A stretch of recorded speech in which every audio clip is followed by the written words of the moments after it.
Kapan dan kemana harus mencari bantuan? Kapan harus mencari bantuan? Jika ibu atau anggota keluarga mengalami tanda-tanda seperti berikut, sebaiknya segera cari pertolongan.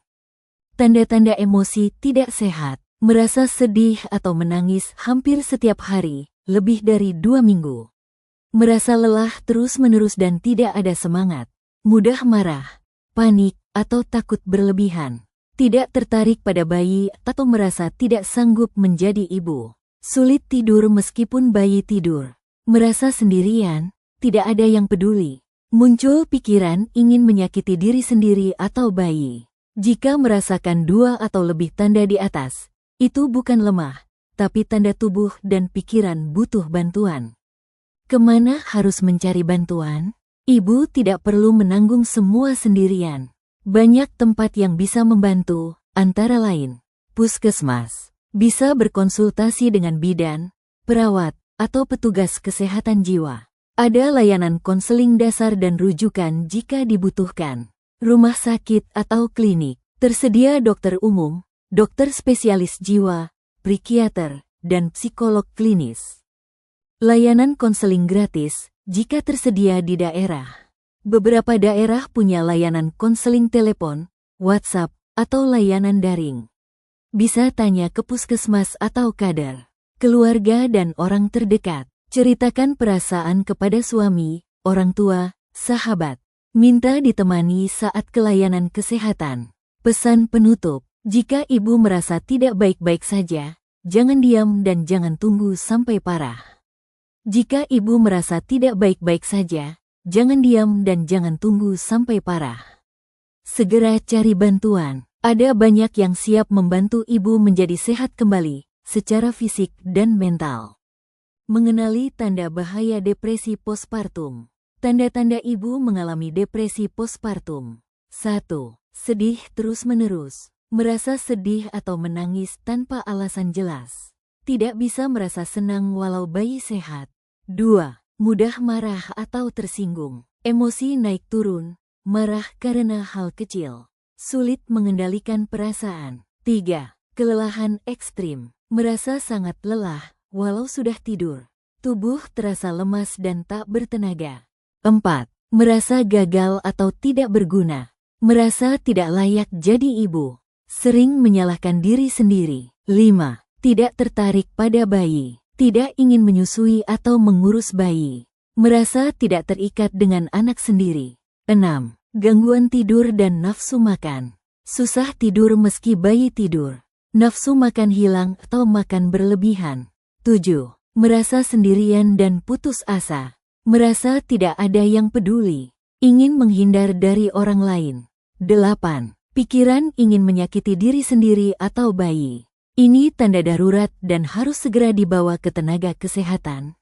Kapan harus waspada? Jika tanda-tanda di atas terjadi setiap hari, berlangsung lebih dari 2 minggu, semakin parah dan mengganggu aktivitas, maka ibu mungkin mengalami depresi postpartum dan perlu bantuan profesional. Layanan konseling dan kesehatan jiwa yang tersedia.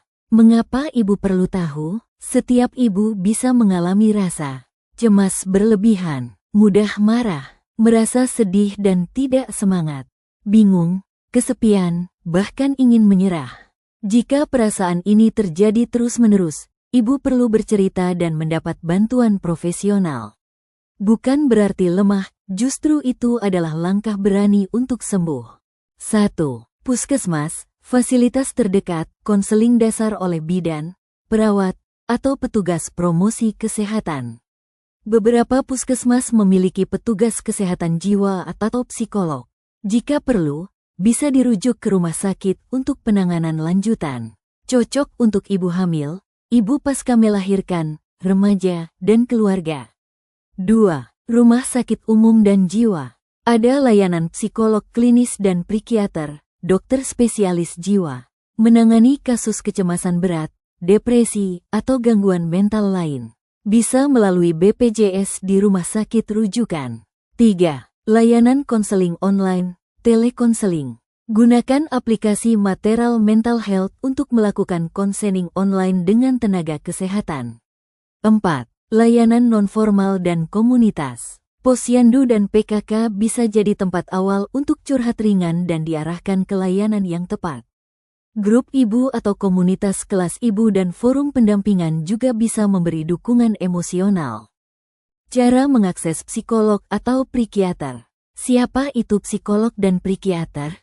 Tenaga profesional psikolog. Tugas mendengarkan, memberi konseling, dan membantu mengatasi masalah pikiran dan perasaan. Tenaga profesional psikiater tugas dokter spesialis jiwa yang bisa memberi pengobatan, obat, jika dibutuhkan. Keduanya bisa membantu ibu yang sedang mengalami depresi, stres berat, cemas berlebihan, atau trauma. Langkah-langkah mengakses layanan psikolog, psikiater. 1. Melalui puskesmas. Datang ke puskesmas terdekat. Sampaikan keluhan, saya sering merasa sedih, cemas, lelah secara emosional. Petugas akan melakukan screening awal, memberi konseling dasar. Jika perlu, akan dirujuk ke rumah sakit dengan psikolog, psikiater. Gunakan BPJS jika punya, proses ini gratis atau sangat terjangkau. 2. Melalui rumah sakit umum, jiwa. Datang ke bagian rawat jalan psikologi atau poliklinik jiwa. Bisa melalui BPJS. Perlu rujukan dari puskesmas terlebih dahulu. Pembayaran mandiri di rumah sakit pemerintah atau swasta. Bawa KTP, kartu BPJS, dan surat rujukan bila diperlukan. 3. Melalui layanan online, telekonseling, aplikasi, datang ke puskesmas terdekat. Banyak psikolog kini tersedia lewat aplikasi, salah satunya aplikasi ini, Maternal Mental Health. Cukup isi keluhan dan pilih jadwal konsultasi. Cocok untuk yang tidak bisa datang langsung. Ada layanan gratis maupun berbayar, tergantung platform. 4. Tanyakan bantuan dari kader, bidan, atau petugas posyandu. Mereka bisa mendampingi ibu saat konsultasi ke puskesmas. Membantu ibu memahami prosedur, menghubungkan dengan petugas kesehatan jiwa di wilayah. Kapan harus segera konsultasi? Jika ibu terus merasa sedih, marah, atau bingung selama lebih dari 2 minggu. Tidak semangat mengurus diri atau bayi. Ada pikiran menyakiti diri sendiri atau bayi. Ini tanda darurat dan perlu bantuan profesional sesegera mungkin. Terima kasih.